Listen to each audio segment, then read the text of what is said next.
और जिंदगी में किसी को भी घमंड नहीं करना चाहिए, बड़े से बड़ी ताकत को। कॉफी वाले कॉफी मत चलिए बस, मैडम आप किसी को कॉफी मत दें। इसके बाद इन्हें काफी पीना भी है। कॉफी पीनी। हाँ, सो जी सूरी तुम बड़े महान हो। हाँ। तुम्हारी महानता को मैं मानता हूँ, तुम्हारी ताकत को मैं स्वीकारता हूँ, क्योंकि तुम सुखा देते हो नदियाँ, नाले, पोखर, झरने, तालाब। हाँ। और अब आपकी तालियां सुनिए। क्योंकि तुम सुखा देते हो नदियाँ, नाले, पोखर, झरने, तालाब, पर सूर्य तुम्हारी कमजोरी पर मुझे बड़ा तरस आता है जब तुम नहीं सुखा पाते किसी मजदूर की पसीने की बूंदें। वाह। कभी किसी गरीब का मजाक मत उड़ाना, ईश्वर ने जिसको दिया सब महत्वपूर्ण। अमेरिका जाइए, सारे भारतीय दुखी मिलेंगे, सबके पास पैसा है, कोई आकर ये नहीं कहता सेठ बड़ा भूखा मुझे रोटी खिला दे। और याद रख लेना, अमीरी की अकड़ तभी तक रहती है जब तक गरीबी उसे निहारती रहती है। निहारना बंद कर देगी तो अकड़ भी खत्म हो जाएगी। नदी ने अकड़ते हुए कुएं से कहा, तेरी क्या औकात है, तुझे पता है कहाँ नदी और कहाँ कुआं? लेकिन कुएं का जवाब सुनकर कविता लगे तो आपकी तालियां चाहूँगा। नदी ने अकड़ते हुए कुएं से कहा, तेरी क्या औकात है, तुझे पता है? वह हाथ जोड़कर बोला, बहन जी भटकाव और ठहराव में कुछ तो फर्क होता ही है। भटकाव और ठहराव में कुछ तो फर्क होता ही है। फर्क इतना ही है कि तुम प्यासे के पास जाती और प्यासा मेरे पास आता। तुम ऊपर से नीचे की ओर जाती हो, इसलिए मीठे से खारी हो जाती हो। मैं नीचे से ऊपर की ओर आता हूँ, इसलिए मीठा का मीठा ही होता हूँ। अपने लेवल से ऊपर उठोगे तो मीठे हो जाओगे, अपने लेवल से नीचे गिरोगे तो आप भी। ऐसा आपकी मोबाइल रिकॉर्डिंग में करते हैं, आज रिकॉर्ड करके कल अपनी लुगाई को हंसाएगा। मेरे भरोसे ब्याह करके लाया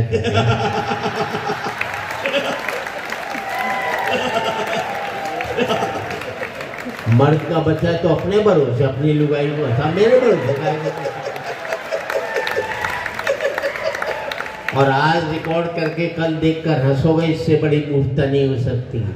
जिंदगी में आज बेहतर जीना सीख जाओगे तो कल अपने आप ही बेहतर हो सकता है। क्या बात है। अच्छी बातें निकल जाएंगी। अगर मैं एक कविता सुनाता हूँ जी गुरु। ये कुछ देर के लिए खाना बंद नहीं हो सकता। वो साली लार निकल रही है ऊपर से। हर एक मिनट बाद किस तरह उसको पीना ही पड़ता मुझे।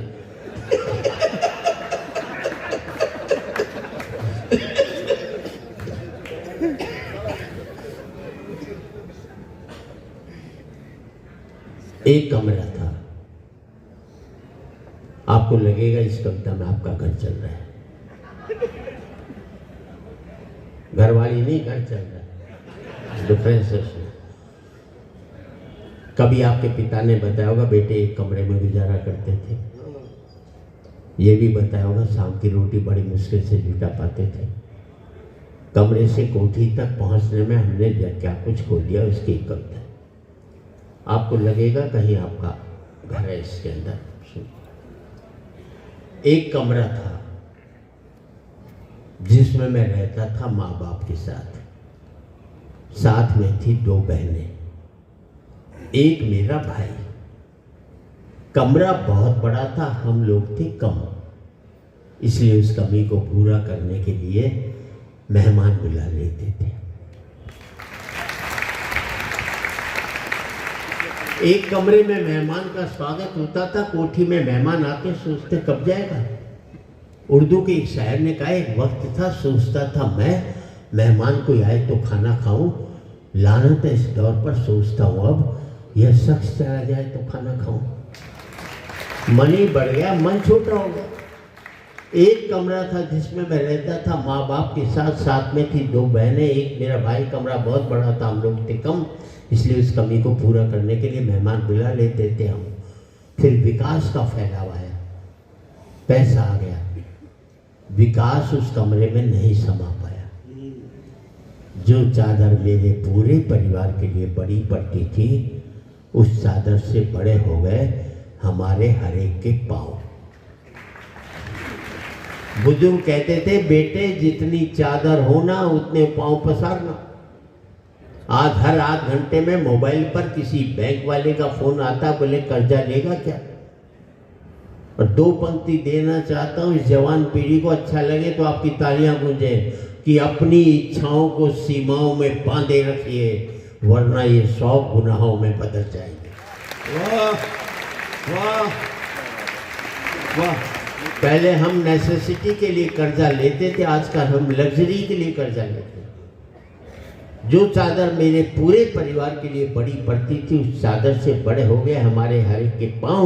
लोग झूठ कहते हैं कि दीवारों में दरारें पड़ती हैं। हकीकत यही है, जब दरारें पड़ती हैं तब दीवारें बनती हैं। तो टूट गए घर हमारे। लोग झूठ कहते हैं कि दीवारों में दरारें पड़ती हैं। हकीकत यही है, जब दरारें पड़ती हैं तब दीवारें बनती हैं। पहले हम सब लोग दीवारों के बीच में रहते थे, अब हमारे बीच में दीवारें आ गई। और ये समृद्धि पता नहीं मुझे कहां से कहां तक पहुंचा गई कि पहले मैं माँ बाप के साथ रहता था, अब माँ बाप मेरे साथ रहते हैं। आज से 25 साल पहले किसी बेटे से पूछते थे माँ बाप, कहता था मैं उनके साथ रहता हूँ। आज किसी बेटे से पूछो माँ बाप, कहेगा वो मेरे साथ रहते हैं। हम अपना भ्रष्टाचार तो मिटा नहीं पाए, सरकार क्या क्या करके मिटाए। आपकी तालियां कमजोर है, अच्छी बात है। पहले मैं माँ बाप के साथ रहता था, माँ बाप मेरे साथ रहते हैं। शायद इस पावन मंच से इससे बेहतर बात नहीं कह सकूँगा। अच्छा लगे तो आपका समर्थन चाहूँगा। पहले मैं माँ बाप के साथ रहता था, माँ बाप मेरे साथ रहते हैं। इस जवान पीढ़ी से कहना चाहता हूँ, पता नहीं कितने वक्त की रोटियां काट करके माँ बाप ने तुम्हें इतना लायक बनाया है। जिंदगी में इतने लायक मत हो जाना कि माँ बाप को अपने लायक नहीं समझो। वाह वाह वाह वाह। पहले मैं माँ बाप के साथ रहता था, माँ बाप मेरे साथ रहते हैं। और याद रख लेना, बाप बेटे के 2 ही जगह हाथ मिलने चाहिए। एक तब जब बेटा छोटा हो, वो चल नहीं पाए, तो बाप उसका हाथ पकड़ करके ले जाए। और एक तब जब बाप बूढ़ा हो, वो चल नहीं पाए, तो बेटा उसका हाथ। पहले मैं माँ बाप के साथ रहता था, माँ बाप मेरे साथ रहते हैं। और आजकल हालात तो ये हो गए कि हमारा पता तो एक रहता है, लेकिन हमें एक दूसरे का पता नहीं रहता। एक घर में रहकर नहीं मालूम कौन कब आता है, कौन कब जाता है। घर नहीं हो गया, होटल के कमरे हो गए। जिसका जब मन आया जाए, जिसका मन आए तब निकल जाए वहाँ से। पहले मैं माँ बाप के साथ रहता था, माँ बाप मेरे साथ रहते हैं। फिर हमने बना लिया एक मकान, एक एक कमरा अपने लिए, एक एक कमरा बच्चों के लिए, एक रीडिंग रूम, एक छोटा ड्राइंग रूम उन लोगों के लिए जो मेरे आगे हाथ जोड़ते थे, एक बड़ा ड्राइंग रूम उन लोगों के लिए जिनके आगे मैं हाथ जोड़ता हूँ। वाह। पहले मैं फुस आता था तो घर के लोग जाग जाते थे। करवट भी बदलता था तो घर के लोग सो नहीं पाते थे। और अब जिन दरारों की वजह से दीवारें बनी थी, उन दीवारों में भी दरारें पड़ गई। अब मैं चीखता हूँ तो बगल के कमरे से ठहाके की आवाज़ सुनाई देती है। और मैं सोच नहीं पाता हूँ कि मेरी चीख की वजह से वहाँ ठहाके लग रहे हैं या उनके ठहाकों की वजह से मैं चीख रहा हूँ। क्या बात है। वाह, आदमी पहुंच गया चांद तक बड़ी तरक्की की शाख।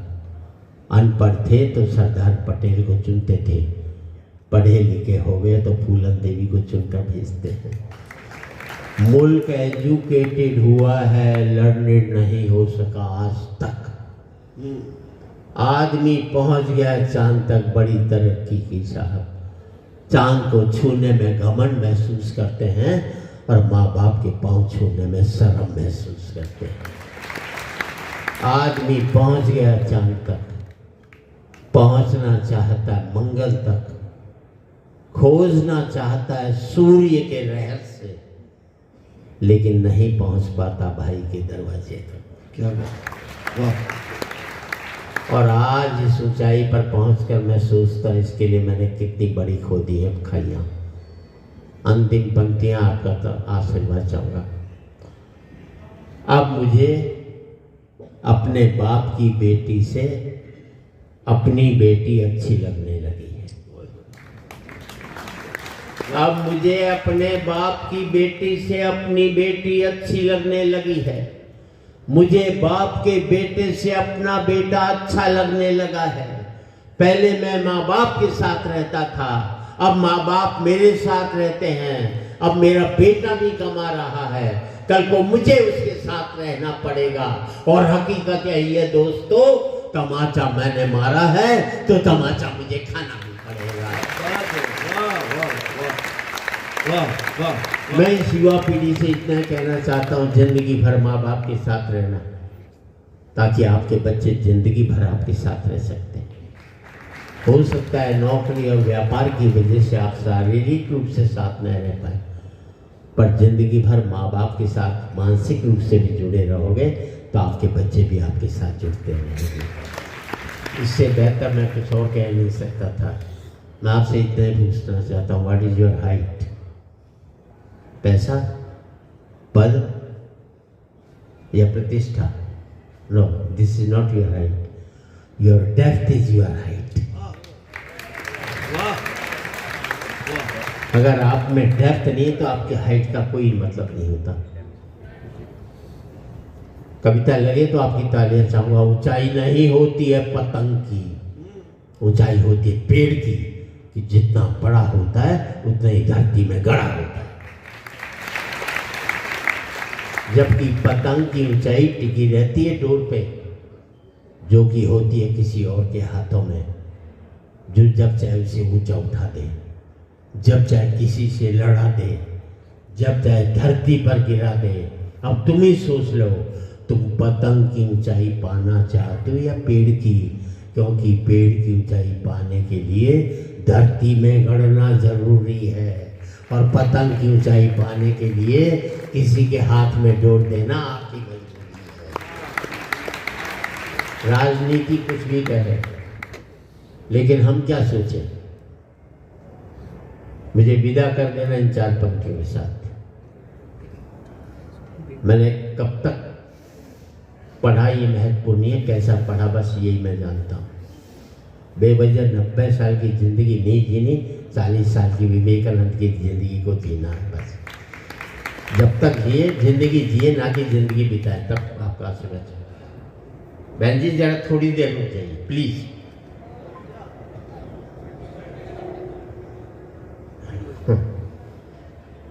और आप सब कवियों के प्रति आभार व्यक्त करता हूँ। मेरा प्रिय सब कवि लोग हैं। इस मुल्क में 100 करोड़ की फिल्म बनती है 2 घंटे की। पुकार साहब सुन लेना, सारे ग्लैमर के चेहरों के साथ, एक इंटरवल के भी साथ। तो 100 करोड़ की फिल्म सारे ग्लैमर के चेहरों के साथ आपको इस तरह से नहीं बांध पाती जितना बिगर ग्लैमर के इन 6 चेहरों ने आपको बांध दिया। ये इस देश में कविता की ताकत है, ये इस देश में संस्कृति की ताकत है, जिससे हम बंधे हुए हैं। मैं यही कहता हूँ कि आज एक बार कहें, आखिरी बार कहें, क्या पता तुम न रहो, क्या पता हम न रहो।